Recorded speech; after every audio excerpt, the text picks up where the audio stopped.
secara lengkap. Monggo. Al-A'raf Nggih Ustaz, 107. Nggih. 172 nggih Ustaz. 172 nggih.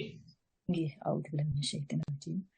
Dan ingatlah ketika Tuhanmu mengeluarkan dari sulbi tulang belakang anak cucu Adam, keturunan mereka, dan Allah mengambil kesaksian terhadap roh mereka seraya berfirman, "Bukankah aku ini Tuhanmu?" Mereka menjawab, "Betul, Engkau Tuhan kami. Kami bersaksi, kami lakukan yang demikian itu agar di hari kiamat kamu tidak mengatakan sesungguhnya ketika itu kami lengah terhadap ini." Iya. Bapak Ibu sekalian, jadi saat kita dulu masih menjadi ruh, belum mewujud manusia seperti sekarang, menurut ayat tadi, kita sudah pernah melakukan bahasa saya kontrak tauhid dengan Allah. Ya. Dengan pertanyaan Allah tadi itu. Ya. Alastu birabbikum, bukankah aku ini Tuhanmu? Ternyata ruh-ruh kita dahulu, seluruh ruh-ruh manusia itu menjawab qalu bala syahidana. Ya. Jadi memang kami tahu engkaulah Tuhan kami, telah menjadi saksi kami. Ya. Itu jawaban ruh-ruh kita dahulu. Karena itu Bapak Ibu sekalian, ya, memang kontrak tauhid ini kita tidak pernah merasakan karena memang saat itu kita masih belum berupa materi atau menjadi badan jasmani seperti sekarang ini. Sehingga benar ketika Rasulullah Muhammad SAW beliau bersabda bahwa kullu mauludin yuladu 'alal fitrah fa abawahu yuhawwidani aw yunassirani aw yumajjisan. Setiap bayi yang lahir itu adalah dalam keadaan suci, bersih, bertauhid dan beriman kepada Allah. Hanya karena peran kedua orang tuanya lah yang kemudian menyebabkan anak tersebut menjadi Yahudi, menjadi Majusi, atau bahkan menjadi Nasrani. Di peran kedua orang tua itu luar biasa. Karena memang lingkungan dan milieu terdekat seorang anak adalah kedua orang tuanya. Ya, kedua orang tuanya. Jemaah rahmatullah. Memang kita semuanya ini punya potensi untuk mengakui adanya Tuhan yang Maha Esa. Ya. Jadi punya potensi untuk mengakui adanya Tuhan yang Maha Esa. Walaupun kemudian saat pertumbuhan kita berikutnya itu bisa saja kemudian kita mengakui paham politeisme, ya, mengakui adanya Tuhan yang tidak hanya Maha Esa, tapi ada dua Tuhan, ada tiga Tuhan, atau bahkan mungkin lebih dari itu. Kenapa itu terjadi? Sekali lagi adalah karena adanya faktor lingkungan. Ya. Jadi karena adanya faktor lingkungan yang membentuknya. Sehingga juga tidak terlalu salah ketika kemudian bahasa dalam tataran manusia. Nih. Kalau Islam kita ini memang istilahnya Islam keturunan, ya iya memang ya. Karena bapak ibu kita Islam, secara otomatis kita menjadi muslim karena memang lingkungan terdekat dengan anak dengan lingkungan terdekat itu adalah dengan kedua orang tuanya. Walaupun kemudian bisa saja walaupun keluarga muslim, tapi kalau memang tidak dikehendaki oleh Allah untuk mempertahankan keimanannya, bisa saja kemudian berubah keyakinan, tidak lagi sebagai seorang mukmin dan tidak lagi sebagai seorang muslim, tapi menjadi memiliki keyakinan yang politeisme tadi, meyakini adanya Tuhan yang banyak. Nah, pada saat itu terjadi, itu sesungguhnya adalah pengkhianatan yang luar biasa terhadap Allah Subhanahu wa Ta'ala. Kenapa? Ya semula kita memang sudah bersaksi bahwa kita hanya akan menyembah kepada Allah saja, bahwa kita hanya akan beribadah kepada Allah saja, bahwa kita hanya akan meminta pertolongan kepada Allah saja. Tapi nyatanya dalam perkembangan kehidupannya, dia tidak lagi mengalamatkan dan menunjukkan segala kebutuhan hidupnya hanya kepada Allah. Tapi dialamatkan dan ditujukan kepada selain Allah. Itu sebenarnya adalah pengkhianatan yang luar biasa kepada Allah Subhanahu wa ta'ala. Nah, Bapak Ibu rahimahullah, maka dalam rangka untuk mengkonkretkan ya kontrak tauhid kita yang dulu saat kita masih menjadi ruh itu, untuk mengkonkretkan kontrak tauhid kita itu, para jamaah, kita bisa selalu berikrar ya di hadapan Allah Subhanahu wa ta'ala, yang kemudian terwujud atau terrefleksi minimal 17 kali dalam sehari semalam dalam bentuk sholat wajib, di mana di dalam sholat wajib khususnya itu kita selalu membaca satu bacaan wajib yang tidak boleh ditinggalkan, yang namanya surat Al-Fatihah. Nah, kita tahu di ayat yang kelima daripada surat Al-Fatihah, itulah bentuk muahadah kita yang konkret, ya. Bukan abstrak seperti dulu saat kita masih menjadi ruh. Sehingga kita selalu berikrar di hadapan Allah, iyyaka na'budu wa iyyaka nasta'in. Ya. Jadi itu muahadah konkret kita di hadapan Allah Subhanahu wa ta'ala. Jamarahumullah.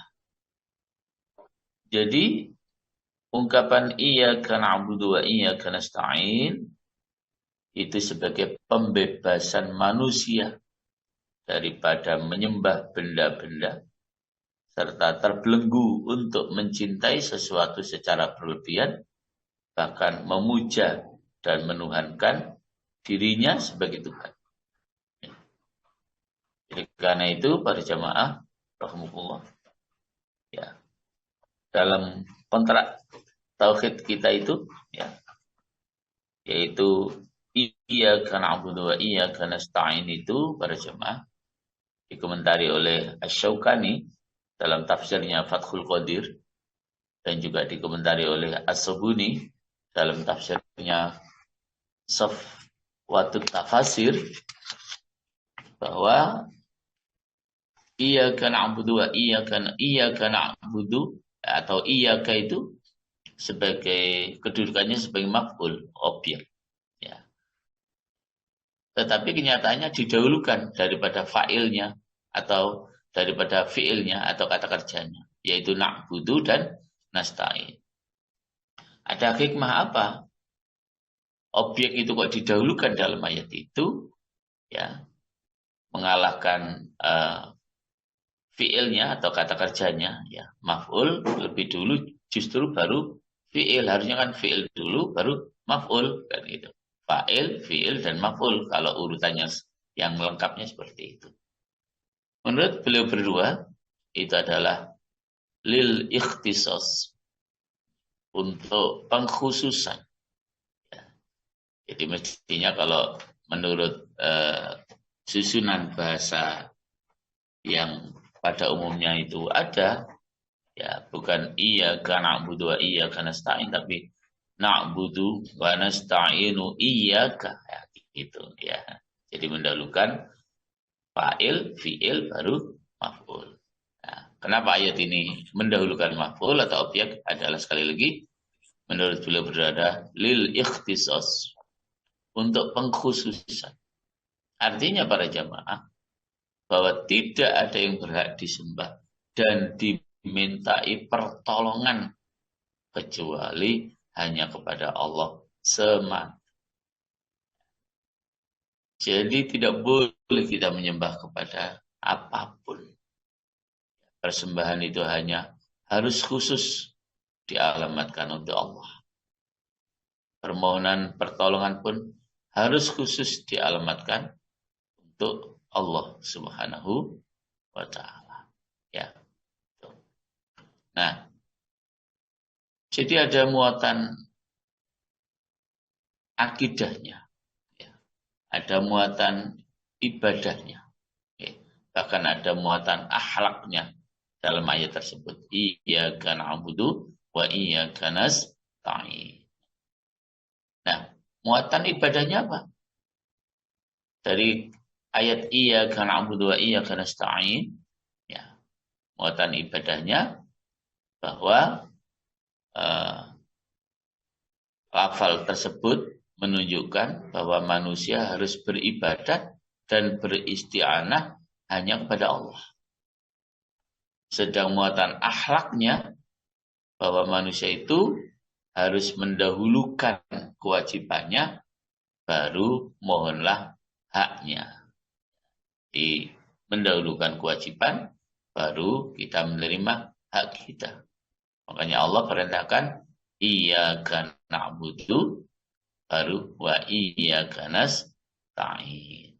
Beribadah lebih dulu, baru mohonlah apa saja yang kita hajatkan di dalam hidup ini, memohon kepada Allah Subhanahu wa ta'ala.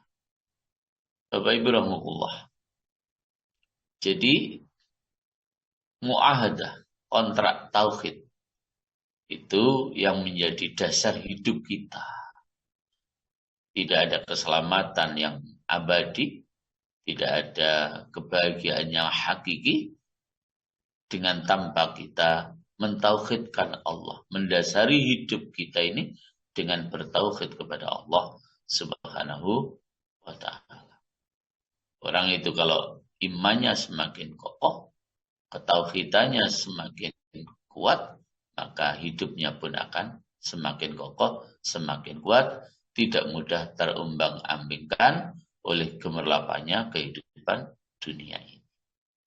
Jadi kalau sesuatu yang menjadi hal yang pokok untuk menyelamatkan kehidupan kita di dunia sampai akhirat, yang namanya bertauhid kepada Allah ini, inilah yang harus ada pada diri kita di dalam rangka memanage hidup yang islami. Artinya kita harus mendasari hidup kita ini dengan bertauhid kepada Allah, dengan beriman kepada Allah. Itu dasar yang paling utama, ya, yaitu beriman dan bertauhid kepada Allah Subhanahu wa ta'ala.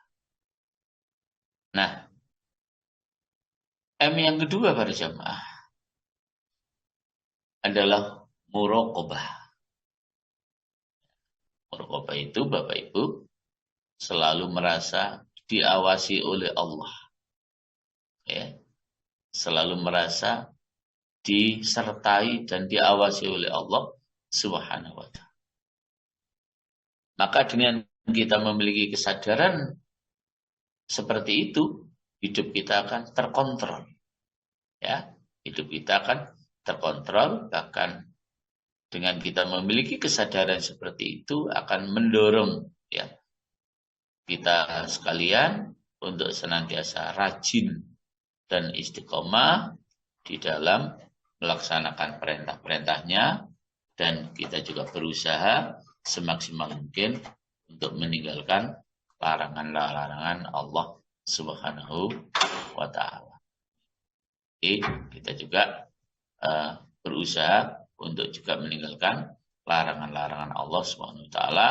Di samping kita juga harus melaksanakan perintah-perintah Allah Subhanahu wa ta'ala. Jadi merasa diawasi dan disertai oleh Allah Subhanahu wa ta'ala itu para jemaah dalam berbagai situasi dan kondisi. Kapanpun, dimanapun kita berada, harus selalu merasa disertai oleh Allah, selalu merasa diawasi oleh Allah Subhanahu wa ta'ala.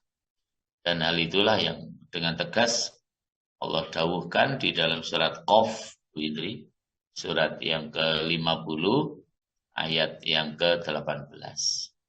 Allah Subhanahu wa ta'ala berfirman, وَمَا يَلْفِظُ مِنْ قَوْلٍ إِلَّا لَدَيْهِ رَقِيبٌ عَتِيدٌ. Nggih, Ustaz.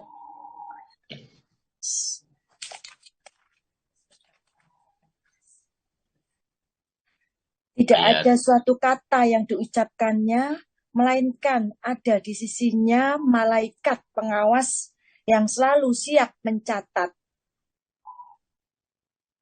Bapak Ibu rahimahullah.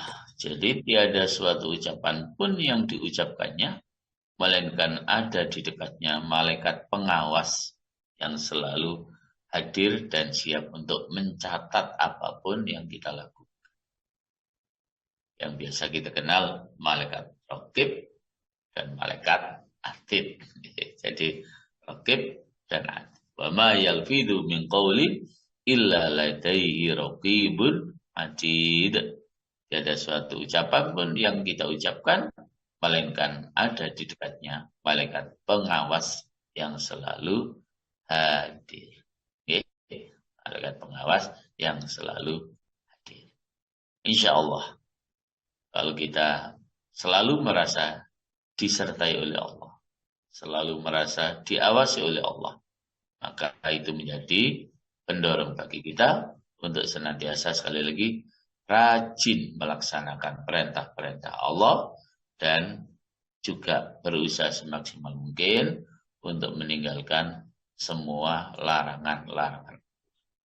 Kalau hal itu yang sudah dapat kita lakukan, perintahnya kita laksanakan, larangannya kita tinggalkan, maka selamatlah hidup kita. Bukan hanya selamat hidup saat di dunia ini saja, tetapi juga ada jaminan keselamatan saat kita nanti hidup di akhirat kelak. Itu karena kita selalu rajin melaksanakan perintah dan rajin meninggalkan larangan. Kenapa itu kita lakukan? Itu semua adalah kita laksanakan karena terdorong bahwa kita merasa selalu diawasi oleh Allah. Kita selalu merasa dinilai oleh Allah. Kita selalu merasa disertai oleh Allah. Kapanpun, dimanapun kita berada. Maka pasti kalau kita selalu merasa muraqabah, diawasi oleh Allah, kita akan hati-hati di dalam hidup ini. Itu M yang kedua. M yang ketiga pada jamaah adalah muhasabah. Jadi introspeksi diri. Bapak Ibu, manusia yang beruntung itu adalah manusia yang mampu memahami akan potensi dirinya masing-masing.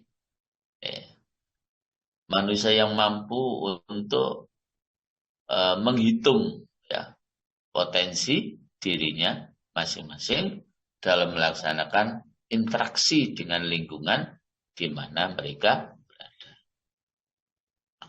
Nah, di dalam melaksanakan interaksi di mana kita berada, itu para jamaah, interaksi yang kita lakukan itu harus mengandung nilai-nilai saling tolong menolong di antara kita, saling bantu membantu di antara kita. Tidak ada kesempurnaan hidup kita ini tanpa bantuan orang lain, sehebat apapun kita. Tidak ada kesempurnaan dalam hidup ini jika tanpa bantuan orang lain, tanpa pertolongan orang lain. Hanya yang perlu digarisbawahi para jemaah, yang namanya saling tolong-menolong, yang namanya saling memberi, itu tidak harus berupa materi dan tidak harus berupa uang. Jadi yang namanya bentuk saling tolong-menolong itu tidak harus berupa materi, tidak harus berupa uang. Hal itulah para jamaah yang kemudian digambarkan dengan begitu indah dalam hadis Rasulullah SAW. Beliau bersabda, "Man kana lahu jahun falyatasaddaq bijahi, wa man kana lahu malun falyatasaddaq bimali, wa man kana lahu ilmun falyatasaddaq bi'ilmi, Wa man kana lahu quwwatun falyatasaddaq bi quwwati. Masya Allah ya. Hadis ini luar biasa.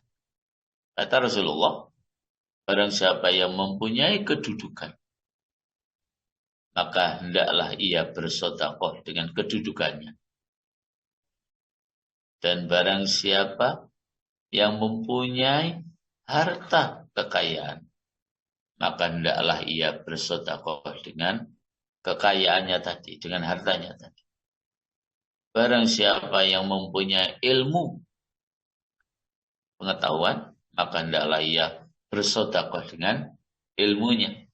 Dan barang siapa yang tidak mempunyai kekuatan, dan barang siapa yang mempunyai kekuatan, maka hendaklah ia bersedekah dengan kekuatan. Masya Allah. Ya. Jadi sampai bersedekah karena tidak punya apa-apa, silakan bisa bersedekah dengan kemampuan kita, dengan kekuatan kita. Jadi pada jamaah rahmatullah, melalui hadis tadi, jika kita kaji lebih lanjut, maka hadis itu merupakan simbol ukhuwah Islamiyah yang luar biasa. Simbol ukhuwah Islamiyah yang luar biasa. Saling memberi, ya, itu bisa dalam prakteknya, dalam kehidupan kita itu bisa dalam segala lapisan masyarakat kita, dengan tanpa harus memandang status sosialnya, ya. Yang penting dalam hidup itu adalah kembali kepada hadis Rasulullah SAW, apa? Khairun nas anfa'uhum linnas. Sebaik-baik manusia itu, kata Rasulullah, adalah manusia yang mampu memberikan manfaat yang sebesar-besarnya untuk orang lain. Di hadis itu memang sekali lagi menjadi simbol ukhuwah Islamiyah yang luar biasa dalam kehidupan kita di tengah-tengah masyarakat. Bapak Ibu rahimahullah, sebagai makhluk yang mulia, kita semuanya ini memang perlu merenung, perlu merenung bahwa hidup di dunia ini, Bapak Ibu, sangatlah singkat. Ingat, itulah muhasabahnya. Jadi kita perlu merenung sekali lagi bahwa hidup di dunia ini sangatlah singkat. Sedangkan kehidupan di akhirat itu adalah abad dan abad. Selama-lamanya. Kekal dan abadi. Kekal dan abadi. Karena itu, Nabi pernah menerangkan bahwa yang disebut orang yang kaya itu bukanlah orang yang berlimpah hartanya, tetapi kaya yang sesungguhnya adalah kaya hati. Itulah kaya yang sesungguhnya adalah kaya hati.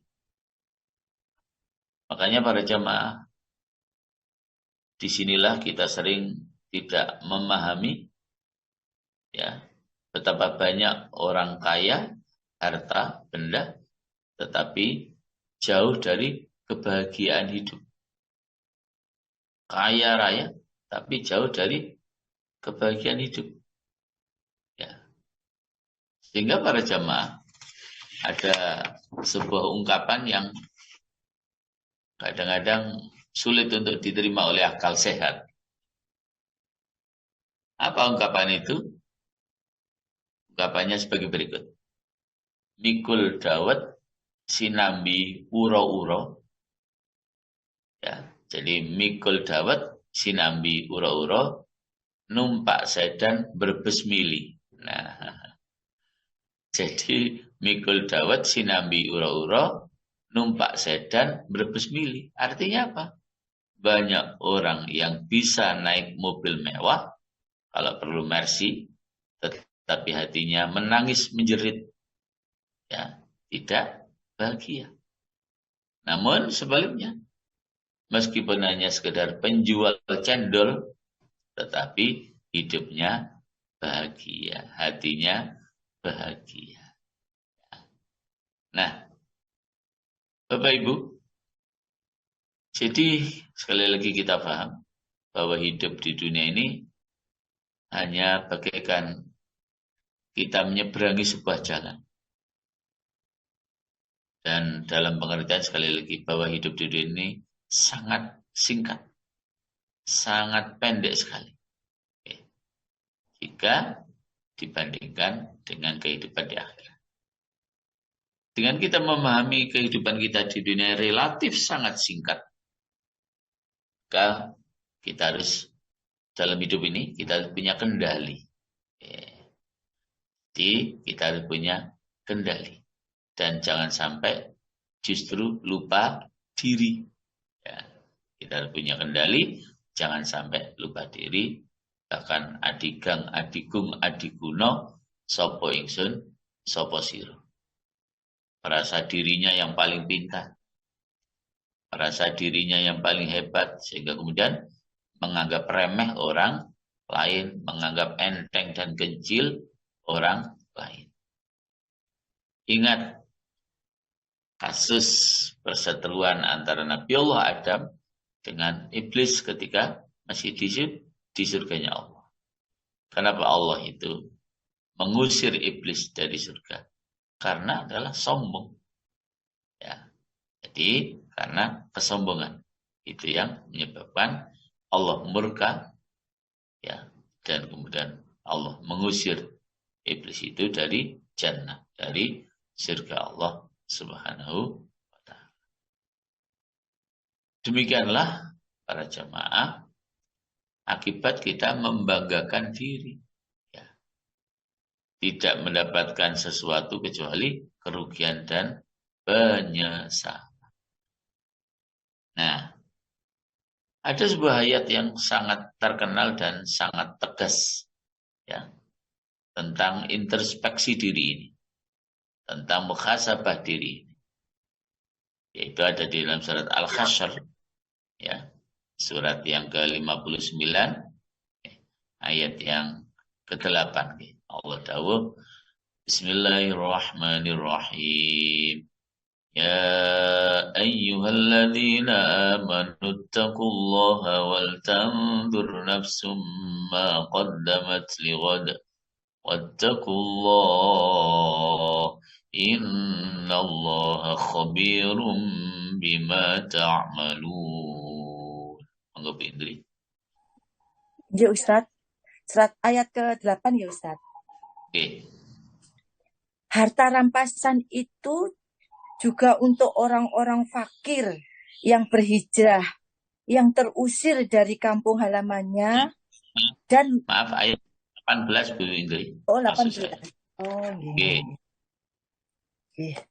Wahai orang-orang yang beriman, bertakwalah kepada Allah dan hendaklah setiap orang memperhatikan apa yang telah diperbuatnya untuk hari esok, yaitu maksudnya hari akhirat. Dan bertakwalah kepada Allah. Sungguh Allah Maha teliti terhadap apa yang kamu kerjakan.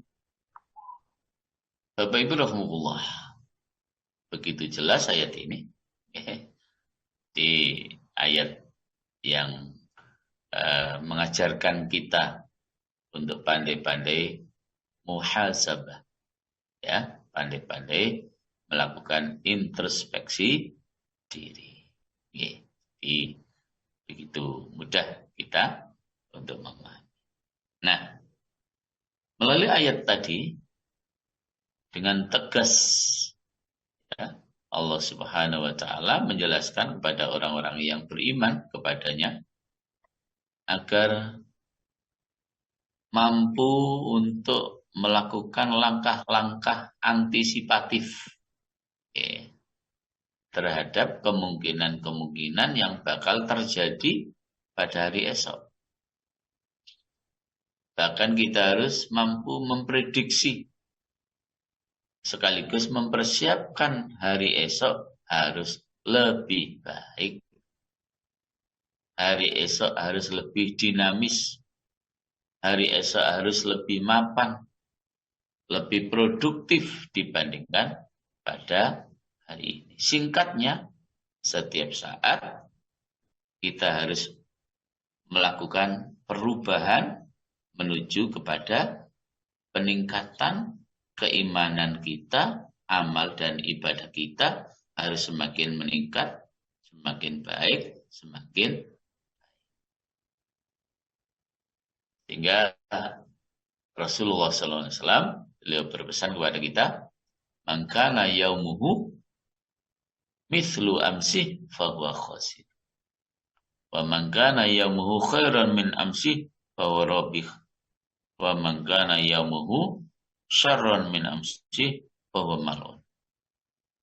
Barang siapa yang hari ini sama seperti hari kemarin, maka kita termasuk orang yang merugi. Dan barang siapa yang hari ini lebih baik daripada hari kemarin, maka kita termasuk orang yang beruntung. Dan barang siapa yang hari ini lebih jelek daripada hari kemarin, maka kita termasuk orang yang dilaknat oleh Allah. Na'udzubillah, tsumma na'udzubillah min dzalik. Itu muhasabah. Baik. Secara singkat, yang keempat, para jamaah mu'aqabah. M yang keempat. Memberikan sanksi terhadap diri sendiri. Apabila kita melakukan kesalahan dalam bentuk kemaksiatan maupun kesalahan dalam bentuk meninggalkan perintah-perintah Allah. Salah satu contoh saja misalnya. Kalau hari ini ada satu waktu yang kita tidak bisa sholat berjamaah di masjid. Maka apa sanksinya? Biar kita tidak merugi. Sebagai ganti bahwa saat ini kita tidak bisa sholat berjamaah di masjid. Kemudian misalnya juga kita habis ngomong kotor. Apa sanksinya untuk diri kita? Sehingga ngomong kotor tadi menjadi tertutup dengan sanksi yang kita berikan. Memang para jamaah, tidak ada manusia yang tidak pernah salah. Dan memang manusia yang baik itu bukan manusia yang tidak pernah melakukan kesalahan. Tetapi manusia yang baik itu adalah manusia yang pernah melakukan kesalahan dan segera bertobat dengan kesalahannya tersebut. Itu sebagaimana yang didawuhkan oleh Rasulullah, kullu bani Adam khata'un wa khairul khata'ina at-tawwab. Muttafaqun alaih. Setiap anak cucu Nabi Adam mempunyai beberapa kesalahan. Orang yang paling baik di antara orang-orang yang bersalah adalah orang yang mau mengerjakan taubat. Ya, sebaik-baik orang yang melakukan kesalahan adalah orang yang mau bertobat kepada Allah Subhanahu wa ta'ala. Bapak Ibu rahmatullah. Salah satu dosa itu memang menyebabkan kesesatan dalam hidup kita. Ya, agar manusia ini tidak tersesat, hendaklah segera kita bertaubat kepada Allah Subhanahu wa ta'ala. Kerjakan kebajikan sesuai dengan norma yang ditentukan untuk menuju ridha Allah Subhanahu wa ta'ala. Berbuat salah adalah manusiawi, namun berkubang dan hanyut dalam kesalahan adalah perbuatan yang harus kita tinggalkan. Maka resep yang ditawarkan oleh Allah agar manusia ini tidak selalu berkubang dalam dosa adalah kita harus banyak berzikir kepada Allah Subhanahu wa ta'ala. Ya, Allah dawuh di dalam surat Ar-Ra'd, surat 13, Bu Indri, ayat 28. Alladzina amanu wa tagma'innu qulubuhum bi dzikrillah ala bi dzikrillah tagma'innul qulub. Tinggi Ustaz, ayat 28, yaitu orang-orang yang beriman dan hati mereka menjadi tenteram dengan mengingat Allah. Ingatlah, hanya dengan mengingat Allah, hati menjadi tenteram. Jadi dengan zikir, hati pasti akan tenteram. Ya.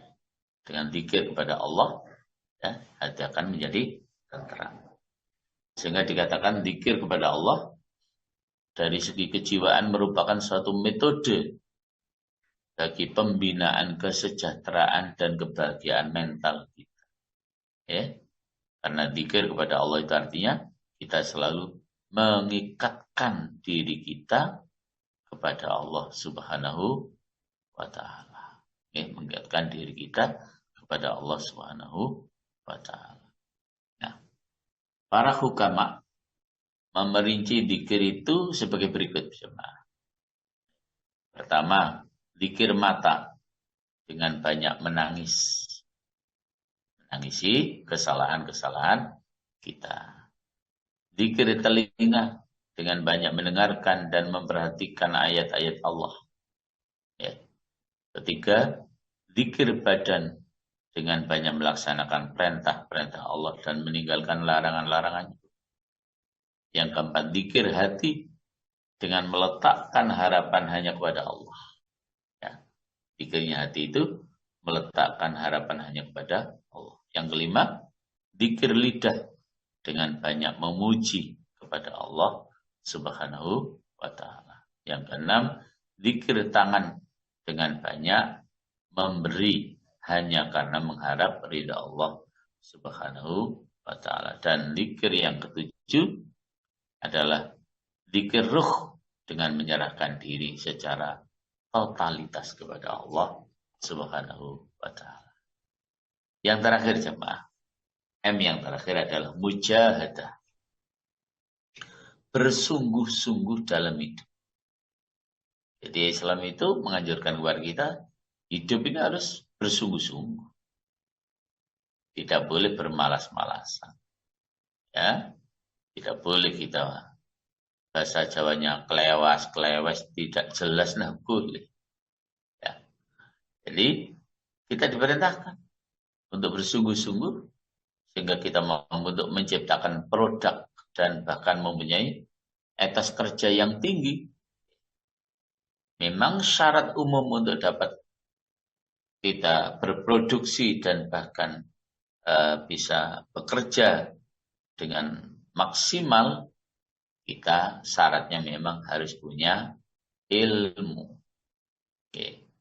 Di dalam hadis muttafaqun alaih, Rasulullah SAW beliau bersabda, "Man arada dunya fa'alaihi bil ilmi, wa man arada al-akhirata fa'alaihi bil ilmi, wa man aradahuma fa'alaihi bil ilmi." Barang siapa yang menghendaki kehidupan di dunia, maka ia harus mempunyai ilmu. Dan barang siapa yang menghendaki kedamaian hidup di akhirat, maka ia harus mempunyai ilmu.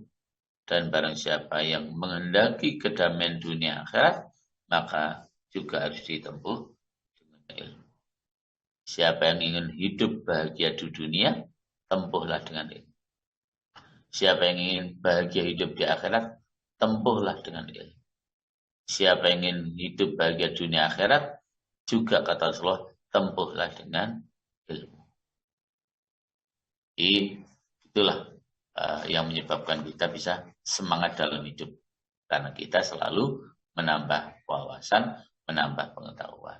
Yarfa'illahu alladhina amanu minkum walladhina utul ilma darajat. Allah akan meninggikan orang-orang yang beriman dari kamu dan mereka yang diberi pengetahuan dengan beberapa derajat. Sampai akhirnya dalam hadis riwayat Imam Bukhari, Rasulullah SAW beliau dawuh, "Idza wusidal amru ila ghairi ahliha fantadhiri sa'ah." Jika suatu perkara itu diserahkan bukan pada ahlinya, kepada orang yang bukan ahlinya, maka tunggulah saat kehancuran.